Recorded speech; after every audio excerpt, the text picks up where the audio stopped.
you can't be a good handyman if you run to Home Depot 5 times during a job. You can't. Oh, we've talked about that, right? Yeah, we have. That's why Chris has got people now. Chris is actually out of the handyman business because if you're not taking 5 trips to Depot, you're not doing Chris's way. Exactly, right? So it's the same thing, right? You get to Home Depot at 5:30 before they open. You get your car, like all those things that people do to be more efficient. You got to take the dump. You got to take a dump. Everybody likes to take a dump. You want to not ever find a bathroom? Go to a Depot in Atlanta at 10 o'clock in the morning, 9:30. They get loaded up, and you're behind 6 flipping people who are going in there dropping last night's burritos all over the place, and they are blowing that place up. I mean, it is DEFCON 1, baby. But let me tell you something. If I'm going to poop in public, I want to poop where people poop. I guess that makes I do not want to poop where frat boys go, I'm nobody's pooping here, and they pee all over everything, and they do like it's a mess. But when dudes know, like, hey man, all right, not for nothing, I will say that every Home Depot bathroom, you never had a toilet seat that was sprayed up. No, you know why? You go into a shitty ass gas station. It's totally crapped out. That's why you never go there. Never go. Yeah, You go where people poop. I'll give you here's my. Is this going to be the snippet that you start the podcast with? Well, I'll tell you, I'm about to give you guys my absolute 1,000%. You guys want to know the best place to poop where other people poop because it's all ready for pooping. As a guy who's been in over 18,000 houses, I've been driving around doing estimates, checking on jobs. When I had to go, you know where I went? I went to the Marriott Hotel. That's because nobody ever stopped you. And you know what? You went in there, those bathrooms are pristine. Oh, great. Until I finished it. Man, I don't know if you should have put that out there. How did we get to this? We went from assembly line to pooping. Well, that's how this podcast rolls. The Small Business Safari, where you always get great education along with but not just entertainment. I learned that, by the way. Welcome to the Small Business Safari, where I help guide you to avoid those traps, pitfalls, and dangers that lurk when navigating the wild world of small business ownership. I'll share those gold nuggets of information and invite guests to help accelerate your ascent to that mountaintop of success. It's a jungle out there, and I want to help you traverse through the levels of owning your own business that can get you bogged down and distract you from hitting your own personal and professional goals. So strap in, adventure team, and let's take a ride through the safari and get you to the mountaintop.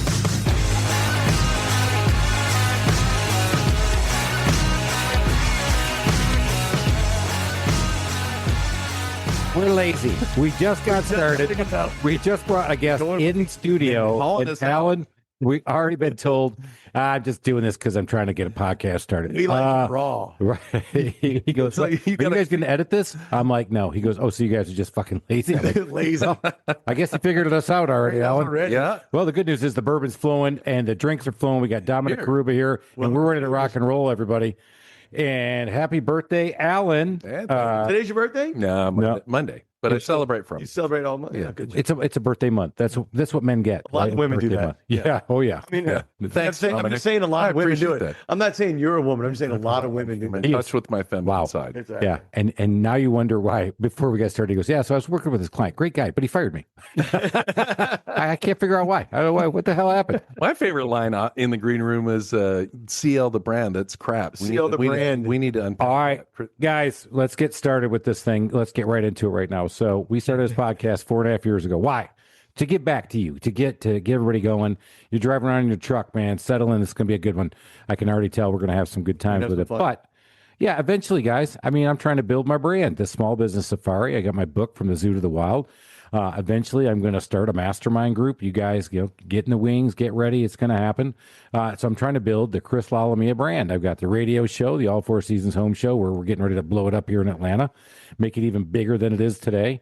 Already starting to work on some of those designs. It's massive, going to take over the world, probably syndicated. Probably next thing you know, I'll be in Australia, thunder down under, like JD likes to say. So we got to get rolling. So I mean, Rush Limbaugh did leave a void, so there is a void in the marketplace, and I appreciate you trying to fill it. Thank you. See, there we go. Somebody who appreciates my feelings. Pronounce it though. The CL what? The CL. Well, and that was my. I told him the CL brand, and he goes there, kind of hoping that like you'd already heard of it, and you didn't, and he was a little crushed, but he didn't show it. Sure. It was you doing better than I. I love that. That was a little twinge of hurt. I'm not going to lie. I'm like, and I'm still going to go ahead with this podcast. How do you think? My friend said he called me Dominic X a long time ago. My personal email is Dominic X. at Gmail. Like dominatrix. But that is we'll talk about that. Okay. I have a story about That's a different podcast, Alan. We are explicit, but not that Dominic style. experience. Like this guy, my buddy in New York, said, "Oh, it's like you're like the Dominic experience. You have the experience of being. You'll get it after this.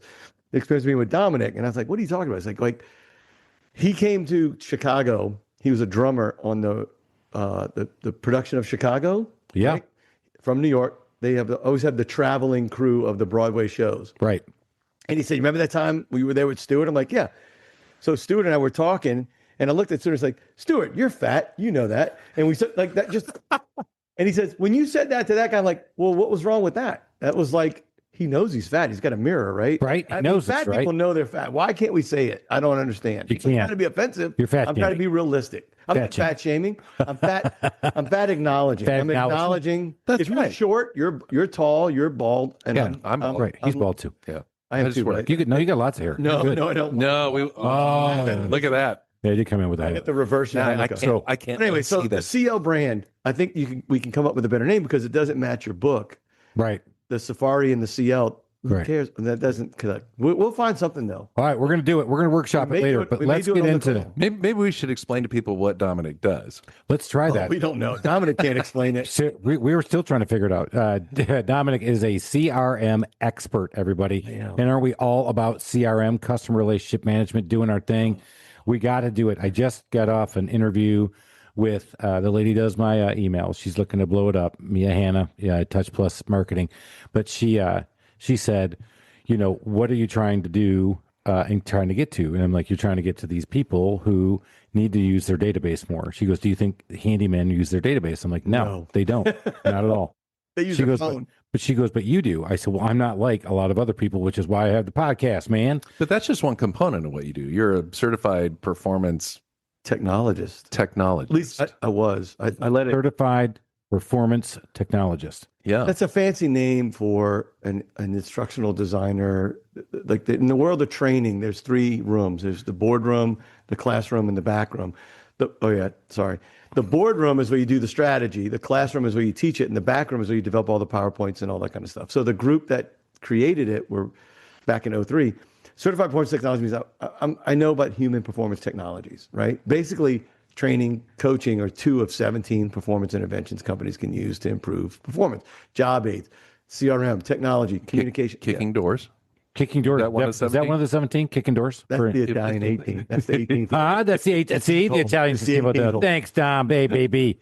The Paisan. He knows me. He knows me. I do that, but that's part of my legacy, my history, and what I do. It actually got me one job over the many years I was certified. It got me one job with the Army, and the job I'm most proud of is I helped the U.S. Army develop a program to evaluate the effectiveness of the counter IED training. Which counter IED is how you keep from getting blown up on the side of the road. They had the training. They didn't have to evaluate it. I created that in a month, and it was great to help save lives. And then the war ended. So you figured out what triggers people, and then the war ended. And then So you ended the war. Did you end the war? Is that what I'm hearing? I ended the war. So just because of my training, not only did people not get blown up by IEDs, but the war ended. So Dominic, thank you very much. The Dominic experience exists. He has to know more about that training. I mean, how did you evaluate that? I evaluated so they were delivering the training. The Army was going through the motions of they started doing what a lot of organizations do when they don't think the leader cares. They just abdicate. They throw numbers against the wall to show the numbers whether the numbers work or not. Right. I just created a couple of evaluation points to say, for example, this is groundbreaking, right? So they have a training. So somebody from every unit was required at some point eventually to go through this particular training. And I just said, well, are you finding out later after it's after the training, right? Most training doesn't work because people don't do the work after the training. Are they training the thing that they learned how to train? So they were in the class to learn how to teach it so they could pass the knowledge on to the troops. All right. So it's training the trainers. You're training the trainers. Training the trainers to train. Are they? I said the first step in the evaluation was, are they actually training the class? And that's a good question. We should ask that. Second, boy, that was just a devastating insight. Then if a unit gets activated, they go through there's a process they go through before they actually land in country. And part of that process is preparing to use the information. I said, well, can you test them to see how they did post training? If they took the training, did they learn anything? And then manage the behavior to see if they actually did it. And it's part of training evaluation to see, in the world of training, most people make the worst decisions about training. Everybody making decisions about training usually doesn't know what they're talking about. I trained a class once in 73. I know what I'm doing. They don't. The real thing is, training doesn't solve any problems. I'm just going to save everybody a ton of money. What training does is it supports whatever solution you have to solve the problems. So you've got, handymen, they run their business off their phone. Yep. Whether it's Android operating system or Apple operating system, they're just responding the best they can with email, text, and whatever whatever they happen to use on the phone. And they're just scrambling their way from one job to the next, making money the best they can. God bless them. But it's not a system. And it's not going to help them scale, grow, or get better. Absolutely not. Right. And you're right. The training with no process or system doesn't work. So the training is not your solution. The training reinforces the solution you've got. Exactly. Yeah. I was a leadership trainer. I was a leadership trainer for a men's group, and that international men's group. It's international because they had Canada. So nice. So it was.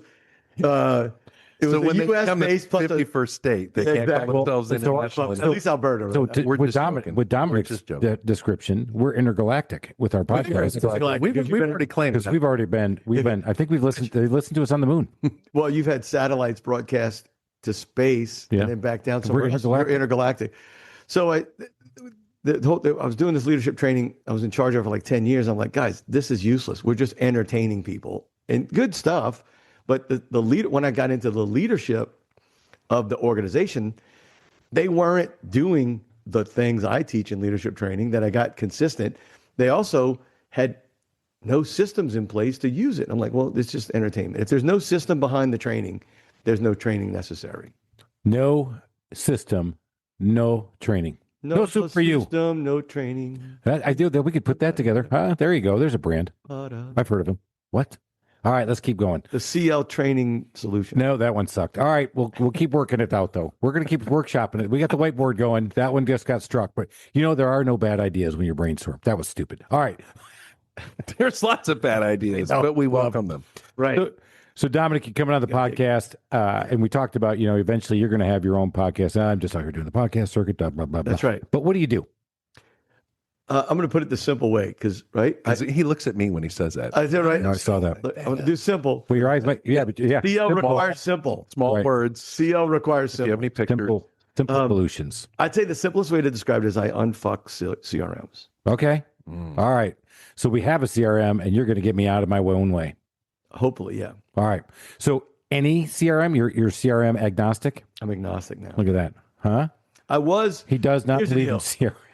I grew up in a bunch of them. I actually started with Salesforce back in '99. Once I was a customer-ish for them. Then I started training all the big ones, and then for the last 10 years, about 8 of the last 10 years, I was dedicated to Salesforce. And 2 years ago, I gave up my dedication, and now I'm agnostic. I can help anybody. So let's go back to those days when you were in Salesforce, because '99 Salesforce, that was a startup. The startup. It really was, because Siebel was the big one at the time. And that was what got birthed out. And Salesforce was like, oh, well, Siebel's gotten too big for their britches. So we're going to come after them. Yep. Oracle. And I'm trying to think who the other dominant player back in the 90s was. Doesn't matter. SAP was kind of in there, but they were like ERP. Yeah. Everybody gives a crap about that acronym. Yeah, right. It's like CL. Who gives a crap about that acronym? Yeah. It sucks. CL's gone. I'm so bored right now. Why? Oh my God. Why? Too many acronyms? Too many letters. Yeah. Too many letters. Let's go back to that Salesforce. I mean, were you were involved with that as a customer-ish and then get involved?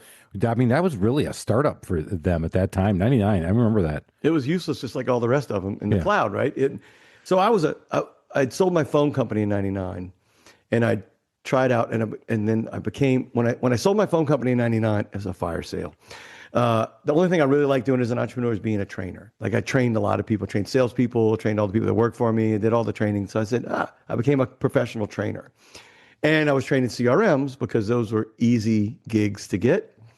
And then Salesforce I didn't see Salesforce till about 2005. It started showing up in the background of a lot of training projects as the CRM. And then over the years, they became bigger and more front end, right? So right, and then in 2015, I just went all in on Salesforce, and from 2015 to 2023, that's all I did was Salesforce. And so you run around training guys. You were a solopreneur, or did you have trainers? As a contractor, so I worked for, and then I was contracted to Salesforce, the T&C department, which is training and certification, and I started training people to be certified in Salesforce.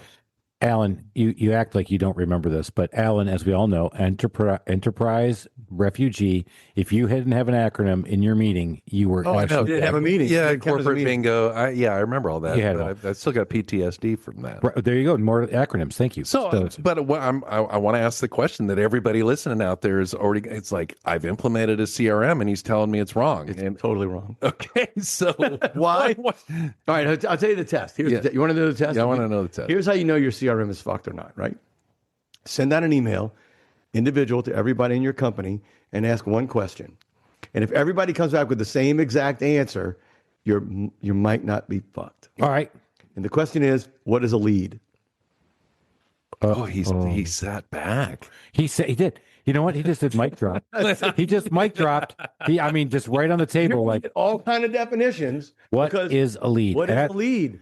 Oh my God, that's the title of this podcast, Cindy. What is a lead? Right? The Dominic experience. Because here's the thing. What is a lead? Is it, I define a lead very simply. It's a business card, right? And then when I was starting out in my sales career, my two older brothers convinced me at 21 it would be a good idea to sell financial planning to older people. So imagine a 21-year-old sitting across the table from you telling you how to plan your future. Oh, I can't wait to hear how smart you were going to tell me you were. Well, I wasn't smart. Because now I'm that. They quit and I did it. I wasn't smart, but I did become a vice president in 2 years, which only happened at that time in 89. I was one of 5 people who'd ever been promoted to vice president under the age of 25. Now, the reason for that was 2 things. One, I had to hustle my ass off. And in the last 6 months, I dragged an old guy with me, and then he had all the credibility. I was just making all the sales I could possibly make. Oh, so you just get somebody off the street just to be basically my girlfriend's friend. Her dad is genius. Her dad was an insurance guy, and he said he was looking for an opportunity. I brought him along for the training sales, and every time I said something brilliant, which is often the couple would look at Gil, who was in his late 60s and mid 60s. I don't know. He had gray hair and a beard. And they look at him and he would just nod his head. Yes, he didn't say a word. All right. So if you were 21 in 1989, when you had a 6-year-old next to you, you thought he was almost dead. And you're like, perfect. I brought your grandfather with me. And they looked at Grandpa and Grandpa nodded his head. And now that we're that age, work over and over again. I'm like, after the 3 training sales, Gil said, great, I'm on my own. I'm like, hold on, bro. You ain't going anywhere. No, I need you. I can eat dinner now on my own. Like, no, you're coming with me. And I just took him to because it was a sales promotion, right? So I just took him on all my sales. And that was enough to propel me at the time to vice president. That's how much. That's how many. Look, I was pitching. I was in New Orleans at the time, and I knew people wouldn't buy from me, but I know they cooked dinner every night at their home. 21 in New Orleans. Yeah. So I was 23 when I got promoted, right? So 89, I was 23. So when people would ask me, hey, coming for the appointment, people were polite. They go, can I get you something? I go, yeah. Can you give me a piece of bologna? And they look at me like, what? I'm like, look, I've been running and gunning all day. I haven't eaten, so just a piece of bologna would take the edge off, and I'll eat when I get home tonight. And I could see the food that they had that night for dinner on the stove still. Like, it was still there. Like, I scheduled my appointments at 7, and they had food on the stove. So most people in New Orleans, all but one guy in 2 years, most people would say, let me just fix you a plate. I'm like, awesome. So I wasn't really knocking on doors to sell. I was knocking on doors to get a meal that night so I could eat this day. That was my sales survival strategy. I give a nod to Paul Burleson. 100%. Grit to Gold. His sandwich clothes. If you haven't had a chance, go out there and check out our friend Paul Burleson, who's on the episode. He was one of the original, not the original, but he was in the Tin Men world. So he sold siding, roofing, windows. Yeah. And he talked about the different closes. And you just came up with the bologna close.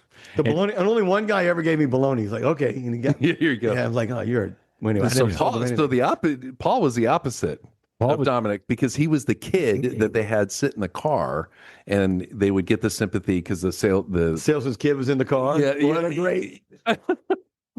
I'm going to stay here. Hey, your kid's out there. Well, just sign the paper. No, he's out there doing his homework. Do you mind checking on him? And he just sat out there and looked pathetic, and they'd invite him in. And as soon as he got a sandwich, he knew he got a deal. And people think that parents putting their kids on iPads is a bad thing. Look what our parents did to us. You sit in the car till I make a sale. That's right, baby. I love it. He did it. Yeah. Anyway, all right. So the money close. Did we digress? No. Okay. Yeah. We did. What is a lead? What is a lead? How do you define it? And you can. Yeah. No. I mean, so there's the lead is just any kind of an opportunity, and yeah, and then you've got a qualified lead, which is what I'm more interested in. I'm not interested in a random phone number because somebody somewhere thought they needed to do something. A lead is any target that really entered your ecosystem. Right now, it's got to be qualified by marketing. So you got to engage it. You got to do there's all the things that leads do to become better leads, and then qualified. And Salesforce here's the one great thing about Salesforce besides their politics. Okay, because their politics suck. Okay.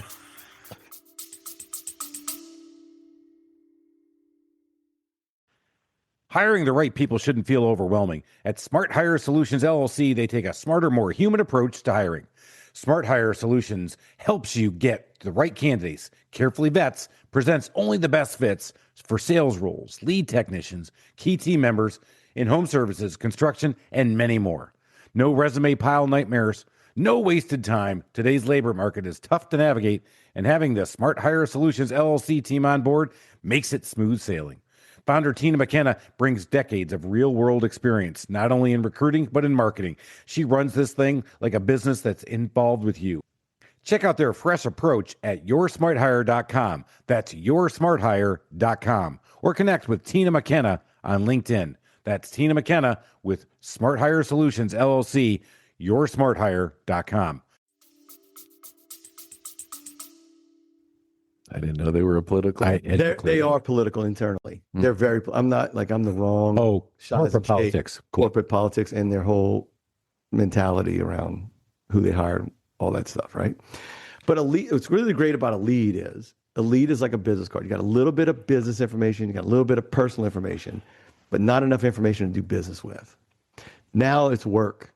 It's work. You got to work the lead. It's an expense until it converts to an opportunity. Now, that's the way the system works at Salesforce. Not all platforms work that way. HubSpot confuses it like crazy. But ideally, if you look at Salesforce, if they could become the standard, we could actually formalize the language of sales, which a lot of people don't. See, when you have there's only one place you record the activities that make money in any CRM, and that's the opportunity record. And the opportunity record it's the only place you can track your conversations that lead to revenue, because that's the only place you make money in any CRM. All right, so you work a lead and you work it, and so you guys and then you qualify it. So the next day, now you have a qualified lead. To Alan's point, and he's very snobbish about this. By the way, and he should. He only does this podcast. He says, "I really don't want your leads coming for the podcast, Chris. Only if they're ready to start doing business with me." So correct. Well, that's right. And it is. And if you want to work with a snobby commercial real estate guy, there's an engaged lead, and then there's a qualified lead. So there's MQLs, SQLs. So if you want to be a snobbish qualified lead, then you can call Alan. And right? SQL. Yeah, you can call my people. No, but in my industry, I mean, there's just so much chaff. When you talk about the funnel is just like ridiculously wide. Whereas in Chris's industry, it's probably a tighter funnel. So you're talking about people who want home repair. You still have a hammer? I am not. No, I've got 15 guys out there doing it, right? Yeah. So in that world, depending on what they're fixing. CL the brand. Oh, that's right. He's the CEO. Well, we're working on the brand, working on the name. Big Hammer brand. I don't know. No, not yet. Sliver Hammer brand. I've never seen you just buckle. Keep going, Alan. Cindy, cut that out. That's the worst one ever. All right. You know she won't. I know she was still in there. All right. So there are different leads are in different stages of their nurturing and all that. It's all the things, right? Right. But I'm just saying most people can't identify a lead. They'll talk about an engaged lead. They'll talk about a qualified lead. They'll talk about an opportunity. They'll talk about a sale. And they all use the same words. And words matter when you're talking about systems, because systems have I'm going to use a big word. You ready? You don't have to just use it in parties. So people think you're smart. Lexicon. Whoa, 25-cent word. You know, my son gave you 25 cents for that. That's a great word. Awesome. And he's a lawyer in training, so good luck. Yeah, so a lexicon is, look, I was a handy-ish kind of man too, right? A 2x4 is not the same as a 2x6. If It's you ask definitely- somebody for wood, you got to be specific about what you're looking for. It's going to do a different job. So the words matter. Gotcha. Right? Words matter in your system that you're developing. Because the system you're creating a system. So in that world, what is an opportunity versus a qualified lead? An opportunity is you're having a conversation that leads to cash. So that means I'm in the house trying to give you an estimate. That's an opportunity. That means I'm coming to your house. I'm going to talk to you about remodeling your bathroom. Well, it could That's an opportunity. it could be so the opportunity is so let me put it this way. In every CRM, there are 3 types of records that you have: leads, opportunities, and cases or tickets, problems after the sale. So one's before you get into a sales conversation, one's in the sales conversation, and one's after they become a customer. So we're on a podcast. Nobody can see. I'm raising my hand. But where's the customer? Should That's that be the a contact. The customer becomes a customer at the end of an opportunity conversation. when I get my money? When they get the agreement, right? And then there's all the things that have to happen, right? So these are all 3 of those types of records are process records or project records. There's a beginning, a middle, and an end to the story of each one. So you get a call, that's a lead, right? And then you talk to that person, you find out they're homeless and they just happen to find your number and they found a quarter and they called you. Okay, great. Not qualified. Right. But they're a homeowner said my toilet's running, blah, blah, blah. And I got a window that's got a crack, blah, blah. Great. That's now an opportunity because you know they have the problem that you can solve. Correct. And you're engaged in a conversation with them. Gotcha. Now you might have to include the husband, the wife, the kid, the blah, blah, the person who checks you in at the gate at the country club. Like all those people are involved in the conversation and they all have different roles, but they're not a customer until they say yes. That's right. Customer at yes, not customer at cash. Yes, because you got to collect the commitment before you get the cash, right? Those are all mechanisms that All right. have So to be customer at met. commitment, not customer at cash. See what I'm doing? Yeah, perfect. See what I'm doing? That's good. CCs? That's right. Huh? CC for the CL brand. All right. Back to You're being a pain in the ass. I don't even know what what does he mean by CC? I don't know. He's an CC, entertainment, customer for so- cash. Customers are not Oh, got cash. it. Customers are commitment. And so that's what I talk about my company is that we have leads, then we qualify the leads. Here comes our funnel. And then we get the opportunity to go out to do the sales call. And or that's your tell- sales, no. that little piece of the puzzle when they convert from an unknown to a known. Now, look, once you have in your business, once you have a contact that you know owns a home, right? And you do home services, guess what? They're always going to be a contact in your database. This That's is right. Salesforce language, which means they're sitting there waiting for you to contact them on another opportunity, whatever that may be. Hey, we're doing a window cleaning. So you send them a marketing message, a campaign to the contacts and leads to see you got windows that need help. We got this thing. That now becomes part of a campaign, and you can measure that by whoever raises their hand and says, let's have a conversation about it. No, The opportunity is the conversation. You're tracking the evolution of a conversation. a lot of C's in this thing though. Constant contact, Constant contact. is who I who you I use? use for my email marketing. Yep. That's good. And Yeah. and they've got a little bit of everybody's got a little bit of a something built into them. Yeah, a little something. All right. So loving this stuff. So, but each company, like you said, we all have random definitions or definitions that work in our own company, but sometimes those definitions get in the way. And then how do you market them? You go ahead. I want to go back before that. I'm sure there's somebody driving around out there going, who cares what I call it? I mean, Oh, here's why it matters. Yeah. Yeah. You know why it matters? why does this because- matter? Great question. Because Thank you. because part of my background too is in what's called organizational development. That is the people part. So the thing I do is the people, the process, and then the platform. It's all 3 have to be there. It's either P's, not C's. That's Please right. no. I do P's. Mind your P's So, and Q's. Mind your P's. So if you don't have the language, if you don't agree on the language, it creates friction. It creates uncertainty. And sales, this is what I learned from my time working with Tony Robbins when I worked for Tony Robbins for a few months. Oh, look at that. Ooh, Name that's drop. a name drop. Wow. No, I didn't work very hard, but I did it. Anyway, so sales, let's talk about what sales is. Sales is the transfer of the feeling of certainty. Nice. I've never heard that. Sales is the transfer of the feeling of certainty. And if you're not speaking the same language That's a as gold an nugget. organization, it just diminishes the possibility of certainty at the highest level. So words matter. So you're out there talking about it doesn't matter here and there. Right, it doesn't, because you're the one guy doing everything, or you're the one guy who just does all the things, and you doing your own thing outside the system, you're causing friction and you don't care. But when you want to scale and grow, you got 15 guys, you said, working out in the field? I have 15 handymen, and then I have another 3 up in Athens, and I've got some remodeling guys. Yeah. So I have 32 total employees. They're all employees of yours. Yes. Got it. Well, if you're all speaking different languages, that just causes friction. Right. That's why they all have to speak my language, which is kick the door, Italian. Exactly. Hey, it's called Salesforce, not Sales Ask. Remember that. Right. It's called Salesforce. If you can't force your employees to use the language of your company, then just give up the company to somebody There's else. another great leadership lesson. So can you give an example, a real world example of what this friction does? What does it look like? Why is it a problem? Why are the words a problem? Henry Ford No. revolutionized the automobile industry with one thing. Do you know what it was? And I hope I'm right about this. And if I'm wrong, screw you, put it on the chat. The assembly line. Right? Process. Yeah. He didn't make a better vehicle. He figured out how to mass produce a vehicle through process. He figured out how to make vehicles better. He didn't make a better vehicle. He figured out how to make vehicles better. That's correct. So that every stop in the process, everybody knows the thing they need to do. So right? Before you guys want to just kill Dominic on this one, he's actually right. As a guy from Michigan and can confirm it, I can back you up on that. Okay, you may not be able to see this. You guys on the camera can see it. Where in Michigan are you from? I am. Handy map. This is the standard, right? I was in the middle. Yeah, exactly. So it matters just because out of Detroit. Here's why. Whatever.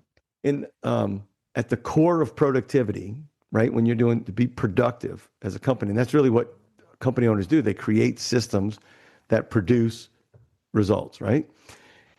If you don't know what you're doing at every stage of the assembly line, then you have to stop and do something else. And if you get the words right, it's another way to say it, is if the words are consistent, then everybody that has the same words need the same behavior, and you can do all those things at the same time and get more of it done. I had a buddy of mine who was a trim guy in the house, right? And he used to go in these neighborhoods when they're building 40, 50 houses, right? He was the trim guy. He could do a house a day? Okay. 15, 1,800 square foot house in a day. But he spent the first 3 hours doing what? Taking the trim, setting it everywhere he needed to set it, putting his saw in the place, getting all the things so that he could chop he got all the measurements twice maybe. He had a process that allowed him to do everything all at once, not run back and forth. Like you can't be a good handyman if you run to Home Depot 5 times during a job. You can't. Oh, we've talked about that, right? Yeah, we have. That's why Chris has got people now. Chris is actually out of the handyman business because if you're not taking 5 trips to Depot, you're not doing it Chris's way. Exactly, right? So it's the same thing, right? You get to Home Depot at 5:30 before they open. You get your car, like all those things that people do to be more efficient. You got to take the dump. You got to take a dump. Everybody likes to take a dump. You want to not ever find a bathroom? Go to a Depot in Atlanta at 10 o'clock in the morning, 9:30. They get loaded up, and you're behind 6 flipping people who are going in there dropping last night's burritos all over the place, and they are blowing that place up. I mean, it is DEFCON 1, baby. But let me tell you something. If I'm going to poop in public, I want to poop where people poop. I guess that makes I do not want to poop where frat boys go, I'm nobody's pooping here, and they pee all over everything, and they do like it's a mess. But when dudes know, like, hey man, all right, not for nothing, I will say that every Home Depot bathroom, you never had a toilet seat that was sprayed up. No, you know why? You go into a shitty ass gas station. It's totally crapped out. That's why you never go there. Never go. Yeah. You go where people poop. I'll give you here's my. Is this going to be the snippet that you start the podcast with? I'll tell you, I'm about to give you guys my absolute 1,000%. You guys want to know the best place to poop where other people poop because check this out. It's all ready for pooping. As a guy who's been in over 18,000 houses, I've been driving around doing estimates, checking on jobs. When I had to go, you know where I went? I went to the Marriott Hotel. That's because nobody ever stopped you. And you know what? You went in there, those bathrooms are pristine. Oh, great. Until I finished it. Man, I don't know if you should have put that out there. How did we get to this? We went from assembly line to pooping. Well, that's how this podcast rolls. The Small Business Safari, where you always get great education along with but not just entertainment. I learned that, by the way. My buddy is an eye doctor at Fiesta Plaza Fiesta on Buford Highway in Oh, yeah. Claremont, right? You could spot him easily. He's the 6'4" white guy. He's the only one there, and there's 2 eye doctors. He's the only one there. But in those bathrooms, because of that culture, those people don't mind pooping in public. As the culture of Plaza Fiesta, not any race or ethnicity, but dudes that go there leave it clean enough to use it because they know they might need to use it next. So there's a sort of a cultural thing, right? Right. And that's good. So back to why words matter, because that creates alignment and it just makes things easier. It makes your data cleaner. It makes your systems easier. And you know how I think about sales process. Have you ever done an escape room? Yeah. Have you ever done it with strangers, by the way? No. You did it with your kid and your cousin. No, I mean, like there's like You did it with your 10 kid. people. Sometimes you don't have enough people to fill up the Right. rooms. You get No, you're strangers right. in there. And they all start working independently. That's part of it. But the idea of an escape room and how I relate escape rooms to sales, because you got to get this to salespeople, right? Every stage is like an escape room. You got to collect the clues to get the key to go to the next stage, right? Now, you might collect clues for other stages down the line, but the clues at each stage have to be complete before you unlock the door and move to the next one. And why I say that was at iHeartRadio doing their sales process. Well, I was teaching them Salesforce. That was the first project I went in 2015. And what I noticed is salespeople, it was one of the worst implementations of Salesforce I've ever seen. Screw you, iHeart. I'm telling the truth on you. The salespeople would put in an opportunity and it would be at 98% complete. I'm like, you just added it. Yeah, but they're going to buy. And they were taking orders. So it was true. They were going to buy. But here's the thing. You couldn't, the truth of what was happening, because I got brought back by a couple of markets after I led the company's version of the training. A couple of the managers in each office said, "Do you really know what's going on?" Not like I had to train I almost got fired 3 times because I was like, this training sucks. You're not teaching them the right thing. But they said, "You suck for telling me I suck. So we'll let you go." I'm like, I need the money. I'll shut up. What they missed is that here's what most salespeople do, right? They put the data in the CRM when their boss demands it. That's right. And then they use something else up until that point. So you, the boss, lose all visibility as to what's really happening in your sales process. You're making shitty decisions based on shitty data because people have a shitty relationship to what the CRM can actually do for them. Because what this world we live in, I'm the ADD guy, right? You see the ADD on my shirt. The world is busy, confusing. There's all this shit happening, right? We live in a TikTok world now. Oh, you bet. 7 seconds. What? So, squirrel. What? So the benefit of a CRM is it lets you filter out everything you don't need to do the thing you're doing right now. So if I'm making prospecting calls, I don't want people I need to make customer service calls to in the way. I just want, who do I need to call back now? Who do I need to call to open up a conversation? Who's ready to buy this month?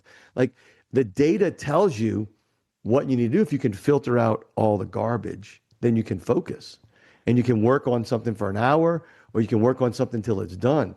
But when there's everything in a pile, you can't tell apart. And then it slows you down and you can't figure out what there is to do next.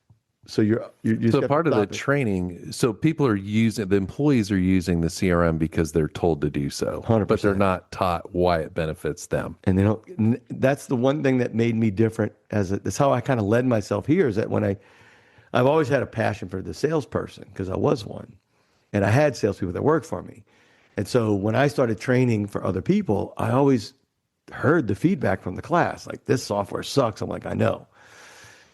But here's how my gift, and what I figured out is that my gift was I could figure out how to use it so it did benefit me. And I could tell salespeople, look, I know it's screwed up to do all these things you got to do, but here's the way, the click path, I call it, right? Here's how I would do it if I were you, or I would commit suicide if I had to do it.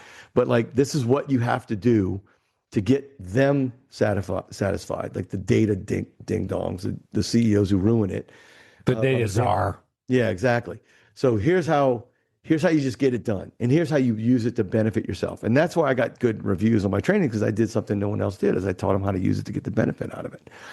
And I also would teach them how to game the system. And then I would teach the managers, here's how I taught them to game the system. This is how you can break the game. And then I tell them, I taught your manager to look for the game in the system. So good luck. When I got a chance to do that, that's what I got to do. See, gamifying right there for salespeople, sales manager is awesome, right? If you gamify everything, I love it. So, man, we're coming to the end. We're trying to dig into the couple things that we'll talk about. So, what did we accomplish today? Well, words matter. Alan. Words matter. Choose your People words. judge you by the words you use. And one of the things I want to go back to one of the things. This is a great sales line because I've often said this to my guys: is that when uncertain people. You're talking to them and they're uncertain about their finances or where they're going or their job or their situation, they do not buy. Certain people buy. Uncertain 100%. people don't buy. And you said that too, is that you got to have that transference of certainty as a sales guy through that. And as a manager of that, you got to be able to look down on that because you just mentioned when you said, I filled it out, 98%, it's an A. Oh, and the manager's going, hey man, we're about to close our best month ever. At the end of the month, he goes, what happened? It was a big pile of shit. What happened? Yeah. Hey, what happened to my guys? Well, oh, you mean I should have made it 98% certain? Yeah, no, you just met the dude. He gave you a business card. He doesn't even have a He's business. totally going to buy. Yeah, that's it. You got to deal with sales psychosis, right? You got to clear out that craziness too. So words matter. People can get help with their CRM. Doesn't matter what your CRM is, but getting your people talking the same language. Let's put your pitch together. Let's get this thing going so everybody knows how to get a hold of you. Oh, well, it's easy. Salesandtechnology.com. If you can't spell it, ask Google. That's the name of my company. So what I do, and you could book a time on my calendar. That was available? It was, right? I did. I know. My web guy said, when I got the URL, I had a meeting with him. I said, hey, I go, sales and technology. He goes, that's a good URL. I know. I can't believe I got it either. So I train, lead, and coach people on how to get the best out of their people, their process, and their platform, whatever it is, right? And if your CRM doesn't do it, I'll plug the holes, and then of whatever it needs to happen, I can give you or guide you. Because here's when I'm in networking meetings, I tell owners all the time, you're good at what you do. You're good at running a handyman business and being a handyman, right? I'm good at the first. You're good at commercial real estate. I'm assuming. Now you're good at those. I'm assuming you're good at your job. Why are you taking on the job of deciding about how to buy and use technology when that's my job, bro? Yeah. Right? So let me decide for you because I'll make better decisions than you will. I will. I promise you. If you think you're going to make a better decision, if somebody right now is listening to this saying, I'm thinking about changing my CRM, which is absolute suicide because I've done it. But if I want to do that, I could get you to come in and evaluate. I'll tell you why you're wrong about doing that. All Or fix So what you got. he would just use what you have and make it better. I try to do that unless you're just using spreadsheets. Then #stop using spreadsheets. I mean, it's better than nothing, but don't stop using spreadsheets and use nothing else. But the evolution of your business should go beyond spreadsheets because that's the evolution of you as the leader. And it's hard, especially for men. You know, you read the book, The E-Myth, right? Oh, yeah. Absolutely. All right. Gerber's been talking about this stuff. I met him back in 2010. He's a Man, another name drop. Damn it. I met him. I never got to work with him, but everything's about getting yourself out of the job you're really good at so that you can run a business. And I'm honestly, the truth is, I got to tell you, I don't run a very good business, but I know where people I know where people screw up all the time because I lost $1 million twice. I'm really good at doing that. So I'm really good at spotting what's dumb. Awesome. So will you consult for me for free? No, I won't do that anymore. Yeah, right. Anymore. Exactly. Anymore. But when meaning I've done that. That's like that question. When did you stop beating your wife? What? Yeah. How do you answer? You can't. I won't do that anymore. Oh, so you did get The real question is, when did your wife start listening? Well, how many hits? Wow. Ooh. I'm back. Wives, am I right, Alan? Am I right? I can't go there. He does it every time. Anyway, so salesandtechnology.com, you can book a time on my calendar. I'll take a look at what you got and I'll tell you how to fix it. And I know how to fix it really fast. And listen, you're not going to like all the answers I give. I'm not in it to make you feel good. I'm in it to make you make more money. I got a feeling It's that results, he is like that prickly teddy bear, right? He's got a lot of prickles, but you know what? He's going to hug you and make sure that you're successful, and you're not going to like it. You're like, oh my God, Dominic, I hurt. I don't like it at all. Yeah, well, you're going to like it more. Oh, take that. Ooh, take that. Your CRM, stupid. You're dumb. Stupid. Go. All right. Yeah. But you know what? If you're not willing to listen to that stuff, you're not willing to grow. We've got to grow, man, every time we're running the business, but we got to finish with our final 4 questions. Dominic, I said, hey, Dominic, did you read this stuff? He goes, no. He, All right, he so let's didn't go. even get to the no. There was just the pause that we knew it The was pause, a no. that pregnant pause that says, I might have seen it, but like I tell my buddy, do I remember it? I mean, I might have read it. Read it is not the question. So Do you remember it? Do you he did understand say it? he was handyman-ish. So all right, handyman. is going to be good. Yeah, here we go. All right, number 1, give us a book that you'd recommend to this small business team called The Adventure Team Small Business Safari. What book would you recommend to us? I mean, I started with the E-Myth, right? You did. Give us another one. The only other one I would recommend next would be The Ultimate Sales Machine by Chet Holmes. Oh, that's a good one. Have you read it? No, but I've read the E-Myth a lot, so we've had that recommended. It's not far off from the E-Myth. There's just 12 systems that you need to develop and practice over time. Now, here's the thing. Chet Holmes is dead. His daughter took over. She's now going back to an ashram, and a guy named Ted Miller III is the heir apparent for that market, to do the things that he's done. Nice. All right. Second question. You ready? What's the favorite feature of your own home? We have a mid-century modern house that we bought in Smoke Rise. It's got a flat roof, which leaked during COVID for about 9 months. We finally got it fixed. But we have what's called Georgia marble in the living room. And that's the best feature because you take your shoes off and walk in my living room on the part that's not covered by the $20,000 freaking Oriental rug that we got for $1,000. So estatesale.net, go for it. The Georgia marble is amazing. Does it feel soft? It does. It feels warm in the winter, cool in the summer. Right? Really? It's that weird. It's weird Georgia marble. You know what it's like? It's like a pinkish. I know. You know what you're talking about, right? I do. I know They exactly. don't make it anymore, but if you find any, please let me know, and I'm going to grab it because I love that stuff. All right. that. There you go. Georgia marble. All right. Here we go. I'm ready to prep those 4 questions. Come on. He goes, I can wing it, baby. I'm a sales guy, huh? I'm the wing. I got it. I'm the king of Hey, was I selling old people on how to fix their retirement at 21? That's what I was doing. Hey, Exactly. All right. One of the things we haven't talked about, but we have, and we've talked about customer service a little bit, but now we're talking about this. If you're the customer and you're out there and you're looking for good customer service, what's a customer service pet peeve of yours? Because Alan is seriously a customer service freak. Here's what Crazy about I got. It's this one. I have a farm. I had to actually buy a farm to hold all my pet peeves because the homeowner association I live in now says too many pets in my peeve category. Right. I got a lot of them. Here is the thing that pisses me off every time.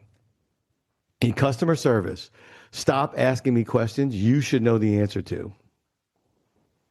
If you're looking at, because here's what I know, right? If you're looking at your CRM, and you're asking me, well, what did they say? I'm like, I don't know. Check your freaking notes, right? Like I expect systems to work the way I would design them, unfortunately. And in customer service, if you're not enabling your customer service people to actually have the information at their fingertips, you're a dick. I don't know if I can say, is that clear? Is that clear if enough, you're an owner Alan? of a company and your people have to go anywhere but the one place to answer your customers' questions, you're going to make yourself look bad because that's the worst thing in the world. I'll tell you, It's the you know what comes to my mind is when you go buy a car and you walk in, you see the salesperson, you tell them exactly what you're looking for, and then they still walk you through the funnel of pain. And it's all the questions that I just gave you the answers to. yeah, I wanted, drives me nuts. I wanted this VIN number. See this VIN number? that one, yeah. No. You want to look at these other two? Nope. Just this VIN number. All right. We're going to, as a business owner, in fact, I do not deal with an auto dealer anymore because I buy at least 1 or 2, sometimes 3 vehicles a year, and A lot more than everybody else does. right. And this guys, they tried to make me sit in that room for 3 hours. I'm like, nope. Now I do everything over the phone. I'm like, Daryl, I want this one. I want this one. This one. I got my boy Daryl Porter. He goes, gotcha, Chris. Done. I'll just drop the docs off. Can you just sign them? Can I get you? And we're gonna bring the truck up to you. I'm like, yep, done. Good. Yep. Go. Yeah, treat your auto deal like a drive-through, right? Now, I got a tip since you brought up auto buying. All right. What's the best day in the year to buy? There's one day in the year. Super Bowl. Nope. That's second best. I would What's say the end of best the year. day? Nope. Damn. July 3. Damn it. I don't know. Halloween. The day before October 31st is the best day to buy a car. Oh, they got to You know get back why? to their kids. Well, here's the reason, right? Yeah. They just came off a new model month in September. what's the onus? What's the sales pressure that every salesperson the old- feels? Every month you got to close, and they want you to close more than the last month. October's the worst month to close more than last month because all the idiots who buy brand new cars when they first come out buy them in when? September. Nice. There's a gold nugget. You just stay. If you stayed to the end of this one, You're you just smart. got it. All right. We got to get you the last one, Handymanish. I tell you, You ready? My buddy bought a car so cheap that the sales manager called him every day for 2 weeks to try to buy it back for more and more money until he got fired. The sales manager got fired for selling him so cheap on Halloween day. Wow. Nice. Because parents are with their kids, Yep. and single people are dressing up like whores and vampires in order to do whatever they're doing. So they're not. It's a ghost town. Make your best deal. Nice. All right, Handymanish. I thought. Give us a DIY nightmare story where you did it and you almost lost a finger, a life, an eyebrow, an eye. Credibility. All right, Maybe a now, tooth. all right. So I have so many to pick from. So it's a So do I, my friend. So do I. the one that I remember the most viscerally, and you could still drive. Word. You could still drive to the Marietta Square. If you come from the east to the west, there's a plantation house, and it had, I don't know, what is that, about a 7-8 pitch roof? Is that what that is? Yeah. That's my God. I was just getting into flipping houses. My buddy who guided me to lose $1.5 million. I mean, the buddy who helped me, do all the stuff. He said, "Come help me on the roof." I'm like, "Sure." This was 25 years ago. I got up on the roof, and I'm on the toe boards, so you know what it's like. Yeah. And I'm like a kitten on a sheet. Just spread eagled, hanging on for dear life. I get up there, and the moment I get up there, I just boom. He says, "Hand me something." I was like, "I can't." You Why? froze. Because I can't, screw you, dude. Like, it is like, so I learned I'm not good on a roof at all. So I have that one too. I have them all. I mean, if people would be as authentic as Dominic when they come on this podcast, we would have a lot more stories from Chris. So my wife and I buy our first house, go in together, and I had to go up on the roof to run a bath fan out, right? And it's a really shallow pitch roof. But the ladder moved when I got back down there, and I freaked. And I froze. So I'm on the roof, and I'm pounding the shit out of the roof, trying to get my wife to come out to bring the ladder and hold the ladder for me to get down. She thinks I'm up there hanging, put the rest of the thing. It's taking a little time to get things. Let's be up there. I'm up there on that roof for like 45 minutes. Here comes the sun. It's baking the shit out of me. And she finally comes out and goes, "What's going on?" I said, "Can you just hold the ladder for me?" She goes, "Oh, you're all done?" I said, "I've been done for an hour, babe."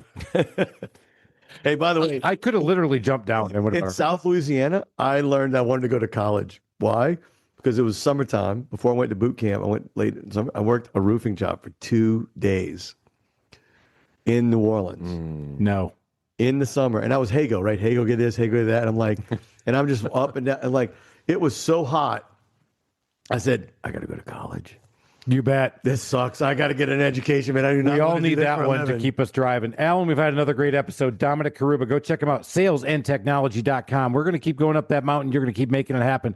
Don't go out there. Just, maybe tell your friend something. Dominic's going to actually start following us. He's going to check us all out. I've already told him, hey, ADD boy, before you leave, you're going to have to do all this stuff. So let's get out of here. Make it happen. We got to roll. Let's get out of here. Cheers, everybody. Cheers, Al. That was awesome. Thank you for listening to this episode of the Small Business Safari. Remember, your positive attitude will help you achieve that higher altitude you're looking for in the wild world of small business ownership. And until next time, make it a great day.